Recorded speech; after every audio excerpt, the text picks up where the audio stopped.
Here, who should we be giving a Narcan to? Somebody with respiratory depression. Sure. Or suspected overdose. Yeah, and maybe in addition to, there's some caveats there, but yeah, yep, I like that answer. This group, who shouldn't I be giving Narcan to?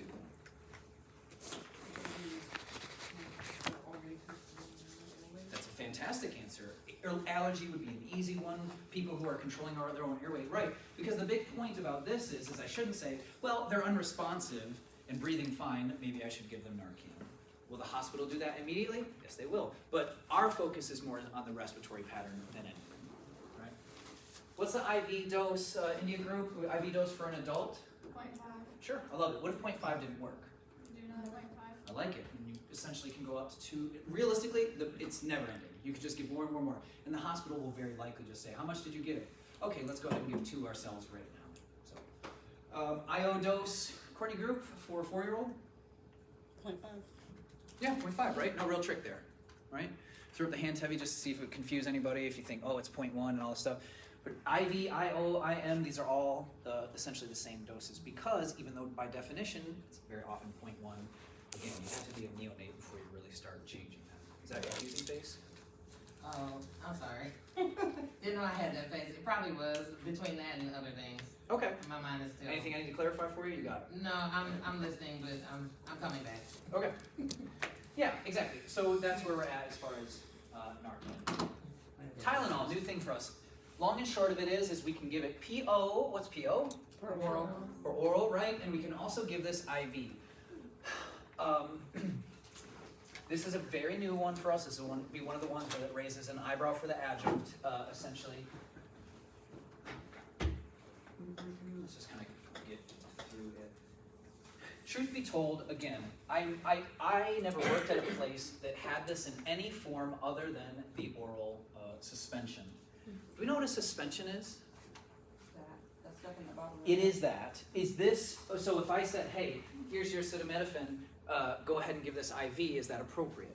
No. Don't you have to shake it? I don't know if you do. I don't think you Okay, that's But what I wanted to know. 'Cause I was like, You wouldn't, because this is a suspension, and this is an oral medication. And a suspension essentially is a solute and a solvent with sugar in it. And so therefore, I'd be less inclined to give this IV, if for no other reason, it's the wrong dilution, or not concoction, the wrong combination? I'm struggling to find the word, but this is not designed for IV, so we would not be giving this IV. It's a wholly separate thing that does not have sugar or dye or any of that stuff, whereas this is made so kids drink it. You know what I'm saying? So this is our PO medication, and every agency I've ever worked at, this is what they had for it. And what that means is you'll end up drawing up in a syringe and administering it to a child usually. Why would I be treating fever in children specifically? Why does that matter to me? febrile seizures. What is a febrile seizure? 100.1 fever for kids. It can cause them to have seizures You are super close. because of the temperature change. There you go. Going from So hot to essentially, could I have your patient, the mom says, hey, I think that my son had a seizure and his temperature is 98.6 degrees. Is it possible he had a febrile seizure? Yeah. In what way would that have happened? There you go, right? And so it's a sudden change up or down. Guys out there playing outside, he comes into the AC and bam, right? Doesn't often, and in fact almost never happens with adults. I'm okay with us moving forward, just saying, hey, my patient has a fever here, so I'm gonna treat with acetaminophen, whether it be PO or IV. When would you make the decision to do IV versus PO? If it's the same dose either way, Swallow. say it again, India? If it needs to work faster, that's a good answer. I don't know what the onset is, but you are probably right that it's much faster IV. Can you Absolutely. swallow it? Can you not so if you see here inability to swallow, let's hope you understand that doesn't refer to the IV, but you're exactly right. It might just be a kid with a toothache you don't need to start an IV on, so you just do this. I have eaten a lot of Tylenol in my career because it's just like, what I do is I say, hey, I don't want it. And I'm like, see, not so bad. I'm not telling you should do that. But I found I could get pretty far if I just showed them. I was like, and then so I ended up doing a lot of Tylenol. Kids are like that. And it is tricky. What I would say is you gotta go quick on this stuff and sometimes get aggressive. can I grab your face, Disney? Okay. I will say that. I say, hey, I got some medicine. See, it's okay. Mom was like, oh yeah, you can take the medicine. And I'm like, open up, ba ba ba ba ba, right? And I grab here in the cheeks, right? Because that forces the open, right? And I squirt it in, and then I'm just closing it up. And I'm like, it's okay. I know, baby. I know. Like, I mean, it gets. If you've got kids, you might know. You kind of need to get it in there. It takes a little more aggression than maybe you're comfortable with. Everyone hates medicine, so I kind of just like, oh, no. There are worlds, I've tried sometimes where you give it to the parents and then the parents do it, or, and some parents are awesome and some are the worst, so you really kind of have to feel it out here. Again, what's one of the questions if I said my patient has a 100.4, I think is what it is, right? Yep, 100.4. I've got a temp of 101, so therefore I want to give acetaminophen. I'm just going to draw up the suspension and give it to him. What do I want to know before I do that? Weight is important for indication or dosing. If they're in liver failure, sure. Can they swallow Yeah. it? Yeah, but and so what we're going through is the very natural is the indication here, and they be febrile, so that would be an indication. And then secondly, I want to ask, are there contraindications such as liver failure, inability to swallow, hypersensitivity, or allergy, largely interchangeable words? You do want to ask that. What is another thing that you might want to ask them that is not a contraindication listed here, but likely should be? Yeah, did you already take it? Why does it matter? Because you got those Because of liver failure, right? And so the time frame is about 4 hours. If they said I took it 3 hours ago, I'm probably calling med control at that point, right? If they said I took Motrin and it was 2 hours ago, I'd say, okay, well, your fever's still really high. We're gonna go ahead and with some Tylenol, try to knock that down. I don't know what the mom gave them. Maybe it was water, So, anyways, it's worth asking, did they take this? We want to span that out about every 4 hours or so because it's hard on baby livers. So, okay. Now, I only have 2 here. We had to order some. We're actually just going to get from Amazon, thankfully. But I want to take a second here. What's interesting here is acetaminophen is non-NSAID. We'll talk about this in a minute. We'll compare it to Toradol or Ketorolac, which is also, how do I want to phrase this? Acetaminophen goes to the hypothalamus to reduce a hormone release. Because that hormone that comes out of there increases inflammation and increases our sensitivity to pain. We want to decrease that stuff. Ketorolac, which is an NSAID analgesic and also works on the hypothalamus at reducing the prostaglandin, the hormones that do all the things. And so you might say, well, what's the difference then? Why are they both working on the hypothalamus and the release of this hormone? I have no answer for that. In fact, most sources you look up say, we're still not really sure why Tylenol works or whatever, but suffice it to say that if I've got muscle soreness, I've got inflammation, that's for an NSAID, and Tylenol is not an NSAID, and therefore not indicated for that. Okay. Let's just take a second. We'll kind of have to share here, but let's say, knowing full well here, let's say we had a 3-year-old, and I want to give them Tylenol. I want you to take a syringe and draw up the Tylenol that you would need. First of all, Make sure 3-year-old, yep. make sure 3-year-olds can consume. Not only that, sometimes it tells you the dosage.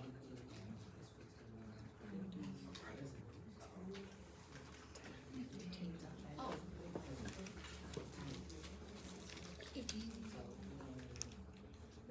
15 milligrams per kilogram, and 3-year-olds weigh about 15 kilograms.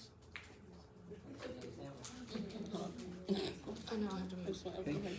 For just right now, why don't, when you do the math now or do the work now so that when I give you the med, you're like, oh, okay, I can draw it up.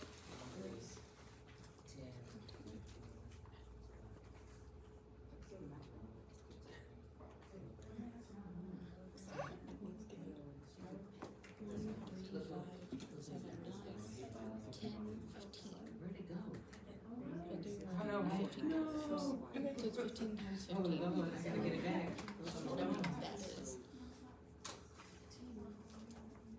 So it's 15 milligrams.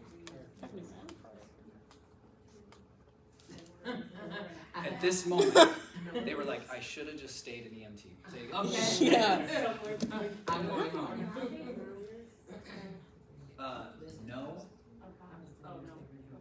No, there's no way it's that one. Oh, Has anybody got it? 25? Say again. Students. So okay, so let's kind of do part of this together at least, right? We have a how old? 3. A 3-year-old. What is the anticipated weight of that 15 3-year-old? kilograms.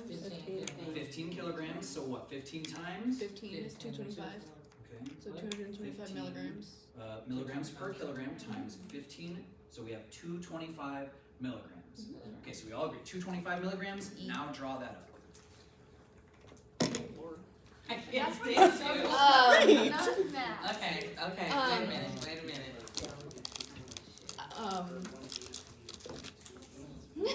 So we need to know how many.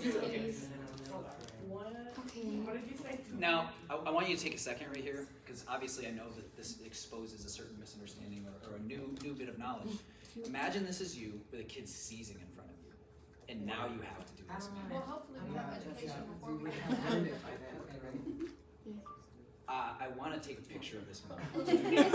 And when you see a child post-ictal, or I mean, obviously you wouldn't be giving this to a child PO and post-ictal and stuff. You'd be doing it maybe IV. But I'm like, you have to be. It's just like the invader shot percentage. 100%, I can hit the bullseye every time. But we lose, around 30% or so under stress. So you have to practice this enough to do it 100% right with ease, so that when you're under stress, you make less errors. Okay. Yeah. Now, we're not going to get into it today. In fact, it's largely what Tuesday is about, but this is where the math comes in. This is what we're going to call a dose, desired over half. What this equates to is our desired dose over what we have times our quantity equals what we want to give. Okay? Now, we'll go through this Tuesday. In fact, we're not going to do this today. But what this would look like essentially is what is my desired dose? Well, I know it's 225 now, but what it started as is 15 milligrams per kilogram, right? Which equates to 225. How much do I have? Well, how much is in that bottle? It's half full, all the way full. Well, we have to reduce it down to our most known quantity. And that is, if you look on there, 150 milligrams in 5 milliliters. Oh. So as I look at that, I'm like, I don't know how many milligrams is in that. I know how much is in that one because it's full. But if it was half full, I would be like, I don't know how much is in here. I can't just split it in half. Well, if you draw up 5 milliliters, then you know exactly how much you have. So if you divide 150 by 5, you now know your ratio of milligrams to milliliters. If right now you're just like, well, this is a lot. Again, this is what Tuesday is about. Don't worry about it now. But how this would look, and traditionally we would say desired over, my poor blue pen, goodbye, farewell friend. We would say desired over half, but the way I usually do this is to say my desired over my solid times my liquid. And so what that would mean is that consider I want to ingest a gram of sugar, okay? And I have a milliliter of fluid. So I put a gram of sugar, the solid, into the liquid, and I shake it up real good, and now it's all a liquid, which is a suspension. If I want a gram of sugar, how many milliliters do I drink?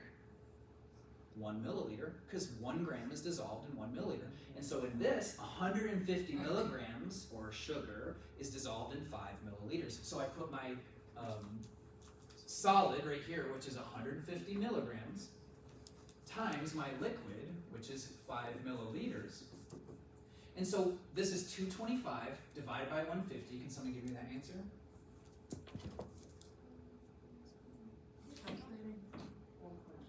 1.5. Yes, 1.5? Yeah. Okay, times 5 equals, 7.5 milliliters. That is a backwards J. No, it's a regular J, backwards L. So, what you need to do is to be able to look at this med and work through this formula for your patient, okay? And this is for something as superficial as Tylenol, right? Some of these meds get a little heavier, a little stickier, but actually none stickier because this one's sugar. But all the same, 7.5, okay? 7.5 milliliters. Okay, we're not doing this today. You wanna know a little secret here? Divide your kilograms in half, that's your dose. Oh, that's a lot easier. That's a burden. Wow. Mr. Seven. What's your patient's weight? 15 kilograms. Divide that in half is? Done. Wow. Now, that is only true if you, if I just hand you this bottle and it's full of Tylenol and you said, what's the concentration, that formula may not work. This only works divided by half because we know the concentration is 150 in 5. That's why it works. So be careful using tricks like this, because if they say, you know, you have 203 milliliters, that half dosing thing will no longer work. You'll have to know how to do it. But most all the time you'll see it in this. So for today, it's in half. Just cut it in half. Easy peasy. Boom. Right? But this is what we'll be doing Tuesday in part. All right, so let's try it again here, gang. We've got a 4-year-old. How much Tylenol do I want to give? And I'd like to see you draw it up, please.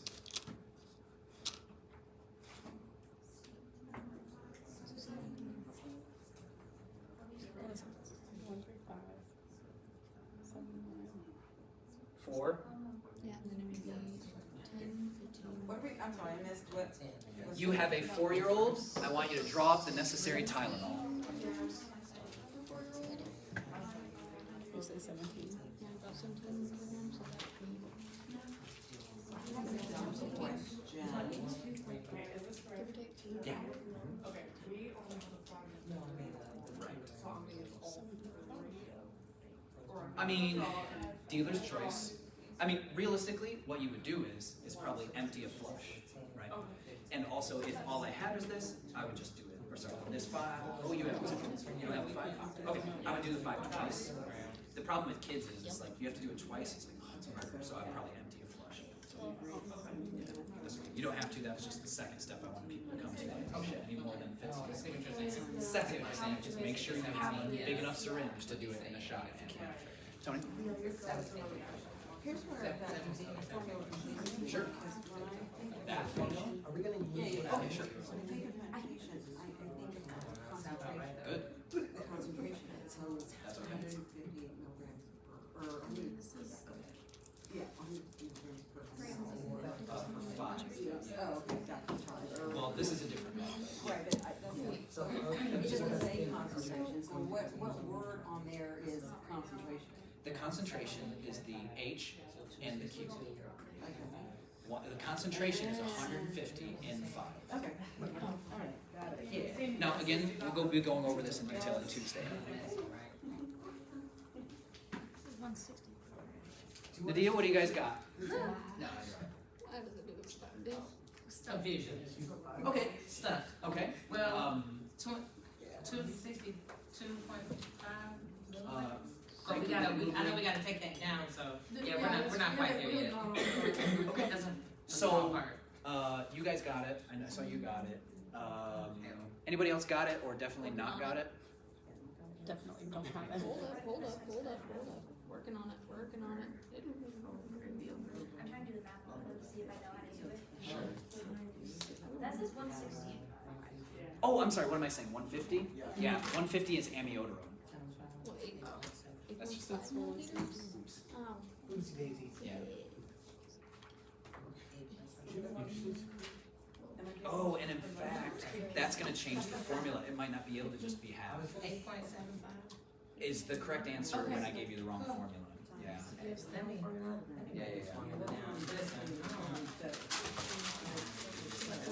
I think I can come up with a number. 262, that's what it was. 262. Oh, so it is. So 262 divided by.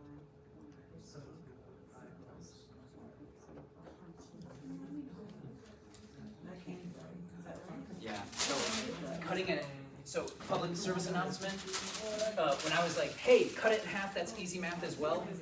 That's only accurate if it's 150 in 5 milliliters, which is closer to what amiodarone is. It's 150 in 3. So cutting it in half will only work if it's 150 in 3, because that's how math works. This is 160 in 3, which means cutting it in half will not work. So you are correct in what I told you. I told you wrong. So it needs to be 160? My guess is, and I'm going to run it through real quick right now, my guess is that we can still find an inverse formula that makes it that easy. It was probably not half, but I got 8.2. Yeah, that's way I did it. I only ever did it in a dose over half because I think, the best way to do it. But this morning, as I was thinking about it, evidently incorrectly, I was like, oh, I can make it very easy for them if it's half. Well, that's not accurate. Sorry to burn the soul. No, it's better now. Yeah. And so we'll see it would be. So this is. Yeah, so 15 times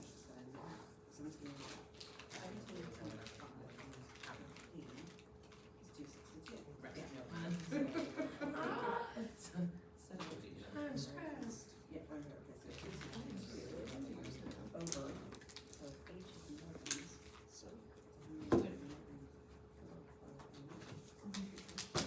I always have to message my wife about math questions. Hey, can you make this simpler or easier? So 262. Why does, I found out that we have 32 milligrams per milliliter. That's where I'm at. We want 262 milligrams, so that divided by 8.75. in the thing. 8.75. That is the correct answer with the If it was incorrect 150. formula I gave you. So good job, right? With the incorrect what? Well, the dose over half is the way I've always done it my whole career, and so that if you did it that way, that's fine. I told you because on the drive in this morning, I thought, you know what would be easy math is just doing the milliliters, and that would be about half. But it was under the incorrect assumption that it was No, I one. did it with the, what do you mean with the formula you used? Dose over half, Yeah. desired over half, then it's fine. Oh, okay. But it's 0.32, not 0.5 milliliters times the kilograms to get the That's same not- number. It's not too bad. It's, so I'm there's just gonna think this. 32 milligrams per milliliter in there. 32 milligrams per milliliter. So Okay. I like, we want 262.5 Oh, we're doing IB? It's the same. milligrams. Times the 15. So I So divided the bigger number by the, how much is in there, and that's how I got 8.2. originally I had said 0.5 milliliters, but it's instead, 2.2. is it 0.2? I thought it would be more like 0.3 something. Okay, For how much we're giving, I got 8.20 something. here's the point. We can kind of, apparently the easy step is not so easy because it's incorrect. Here's what I'll say more than anything. Tuesday we'll teach you the way that you should do all your meds, which is desired over have. There are a couple of quick sheets. I thought I found one this morning. It's not. But the formula is not wrong. The desired over have times quantity, that's how it works, and that's simple algebra for figuring it out. So torpedo and ignore that 0.5 milliliters. In fact, it may even say that on thing. Yeah, so on your drug cards it says 0.5 milliliters per kilogram. That's actually probably 0.2 something or 0.3 or that's incorrect, so be careful. That assumes the concentration of 150 in 5 milliliters, not 160. So. Anyways, we'll get into it later. Don't worry too much about it. The desired over half thing is what we'll be largely leveraging anyways.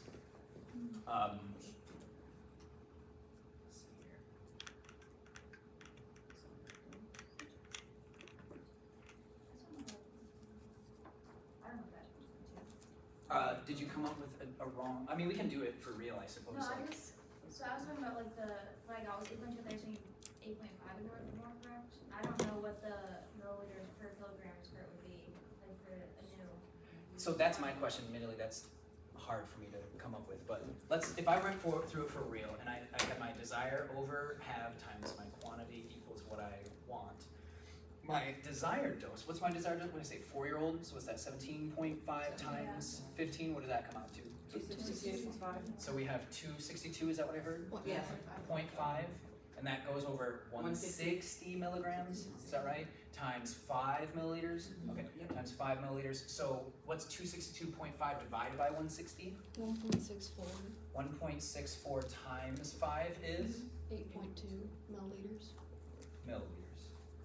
So there's some formula here, again, math not my strong suit, where I can say, if it's always 160 and 5 milliliters, there's a shortcut here for the milliliters, which is the milliliters per kilogram. Originally, I just thought, oh, it's just in half, right? But as long as the concentration doesn't change, neither would this milliliters per kilogram, where you don't have to do the math on milligrams, you just draw up the necessary milliliters, and then it's fine. I just don't know what that is. My assumption is it's 0.2, 0.3 or somewhere around here.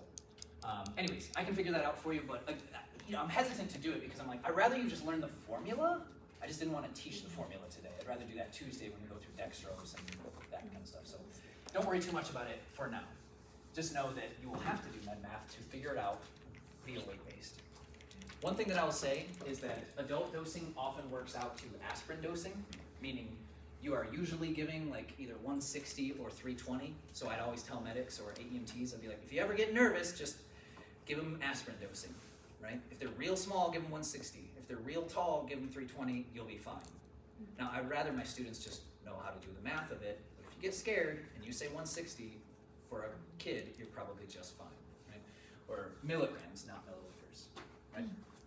All right, we'll move on.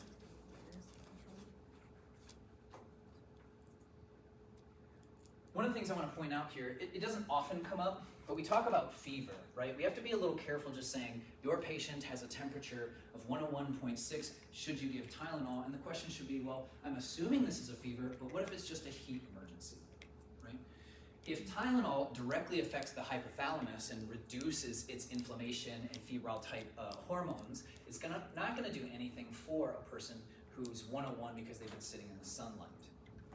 So when I say body temperature stuff, we kind of need to ask ourselves, is this like medical, secondary to sepsis or infection or inflammation, or is this a heat emergency?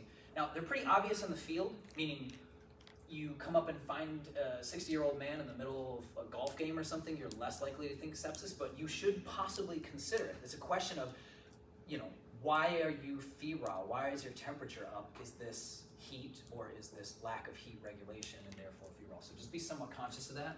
Like I said, it's less common to have an issue with that in the field. Dude's roofing all day and he falls over. It could be sepsis, but it's usually the sun, right? However, in written form, on registry stuff or on paper, on tests, it might just be like, you have a patient that's a 101, what should you do? And we need to know to kind of ascertain whether or not that's a heat or hypothalamic issue. Ketorolac, usually referred to as Toradol. You can see it prescribed at home in these little pill forms like this. We will start carrying it, actually I don't think I grabbed it. It's neither really here nor there right now, but you'll find it in these vials. It can come in all different kinds of concentrations, 1 to 1, 30 to 3, like whatever the case is. This one is 30 milligrams per milliliter, and it's just something you need to be conscientious of. So if we were to do Ketorolac, essentially what we would do is we say, well, let me just get to the dosing here. Well, this is 15 milligrams. Well, that's easy math because if it's 30 and 1 milliliter, well, then all I need to do is give half a milliliter because that's 15. But we could work through that formula where we said, what's my adult IM dose? Oh, I think I reversed that. This should say IV. IV dose is 15. Then you double it for IM. This should be IV. So 15 milligrams IV, 30 IM. How we would do that if we said, well, I want to give 15 milligrams IV, you could still go through the formula, essentially, because you have 30 and 1 in this case.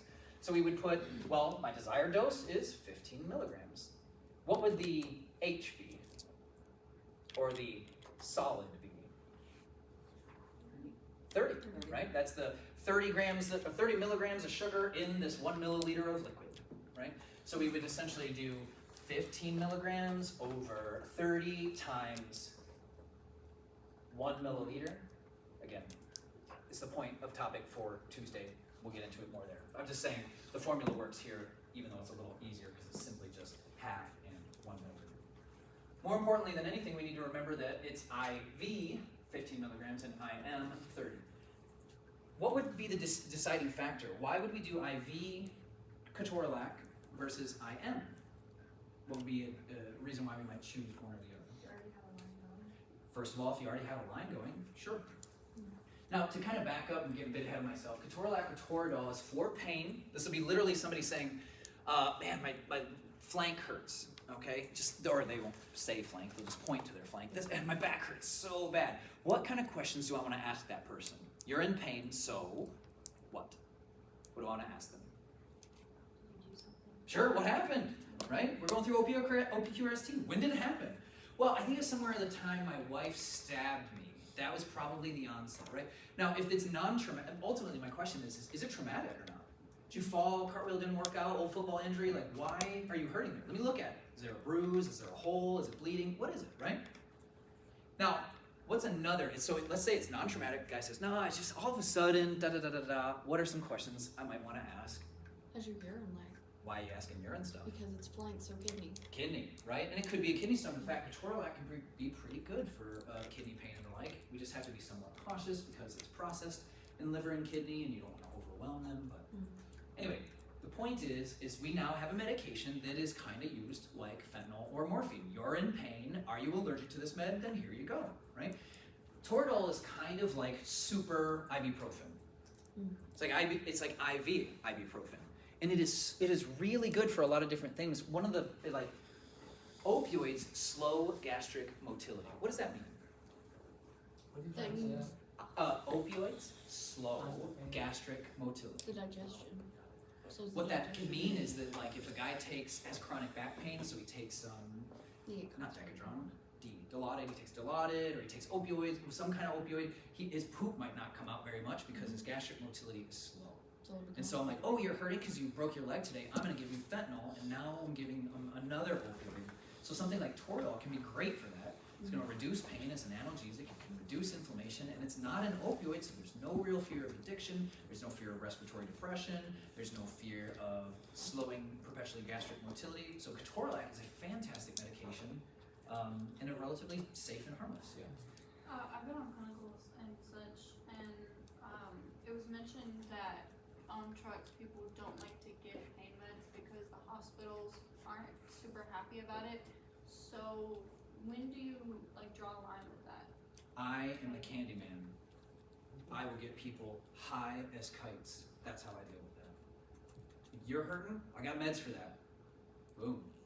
This whole, what if they're seeking and all this different stuff? I mean, I think it's important to be judicious in some ways, meaning I think that a book I read once said I should be charitable in giving. And a guy comes up and says, hey, I want this money. I say, I think you're gonna blow it on heroin. I don't think me giving him money is charitable or giving. I think that's detrimental to him, so I might withhold it. And so, likewise, in my pain management, I'm like, I think this would benefit you in some way. I'm quick to give meds. I think people withhold pain meds way too often. So, also, I don't think hospitals often do get mad for me giving pain meds. In fact, I think that they appreciate that because their patients are nicer and less whinier. So I would say that my guess is that was just an excuse. That is a much better way to put that. Right. To give you the situation, you have a woman going through a miscarriage, you would Stone her out of her mind. they let her sit in the ER bay for an hour. Sure. Now, here's what I'll say. There's right and wrongs for everyone. I want you to look at that medic and their career and who they become, and then you look at me and my clinic, and you decide who you want to be like, right? Because we have differing opinions, and maybe there's other parts of that story I don't know, and so on and so forth.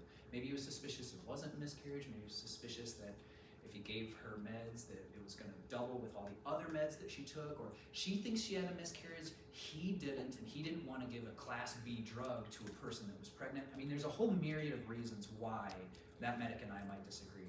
My experience is people are scared to give meds, it's more paperwork, they're lazy, it's an excuse. That's my experience. So, dude, I've gotten into a couple of different discussions with nurses in the ER because I'll just dose them while I'm in the ER. Like, they're like, oh, I'm like, wait, before we move them over, let me just go ahead and finish off this fentanyl. And they're like, you can't do that. I'm like, well, I definitely can. He's my patient until you sign. I can give him what you have to ask a doctor. I don't. You know? Sounds like you're right. Yeah. Pain meds. He's still mine.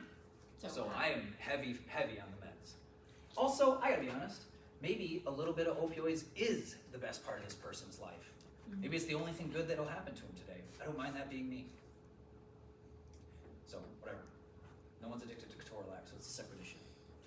There are some concerns. It's not completely innocuous. In fact, all things in moderation, and Toradol is no difference here.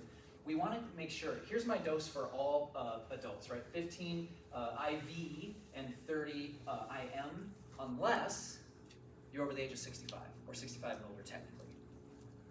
Why is that? Because it does some good stuff for your heart. Due to the law of entropy, everything is breaking down all the time. No one will be surprised to say, hey, you need a liver transplant. Which one do you want? A 20-year-old or a 70-year-old? 20. It's younger, it's healthier, it works better. And so what happens here is that ketorolac or Toradol is processed largely in the liver and in the kidneys, and both of those organs over the age of 65 are not super efficient at getting rid of the medication. So what that means is that if I give you 15 milligrams IV, you are going to keep way more of that in your body than a 20-year-old would. They will just excrete it naturally. And it can be bad for you. This is what we call the therapeutic range. We give you 15 milligrams IV knowing full well that your body is only going to use, let's just say, 2 of those milligrams. I don't know what the number is, right? Because we have found that if we give this much and your body is left with this much, it does this result for you. Whereas with 65 and older, they process it far less, their absorption rate is lower, and therefore they are not getting just this much, they're getting all 15 or something like that. It's bad for their organs. Big takeaway here is here's your dose for peds, IV, IM, it's 0.5 milligrams per kilogram, or 15 and 30 unless you're 65 or older. The same thing you'll find with fentanyl and morphine and stuff like that, because it's all about your body processing them. So, it can cause vomiting and anxiousness, none of which we should be afraid of. We want to consider pregnant women during 3rd trimester as a contraindication. Why is that? Effects on the fetus. Effects on the fetus. Now, we don't use pregnancy classification letters anymore. It's more of a narrative-based thing. Like, we don't do A through X or whatever. But it is still not advisable in 3rd trimester, which is 28 weeks and beyond, because there are proven defects with fetal development, right? So we want to be somewhat cautious with that. I can appreciate you giving this to a pregnant woman. I can even appreciate you saying, hey, my patient is 30 weeks along, she's in severe pain, I'm concerned about an increase in heart rate, about increased distress for the baby, what's bad for mom is bad for baby. So you call med control. I'd like to give, 15 milligrams of ketorolac IV for pain, and let the doctor make that decision and say, even though she's in her 3rd trimester, go ahead. What would be the difference of giving her ketorolac in the 1st or 2nd trimester developing fetus? Simply, 2 major things, which is the placental barrier and where that is in development, what it does and doesn't filter out, and then how this medication affects a child who is this big, or this big. So, long story short, we have directly found that administering Toradol to women in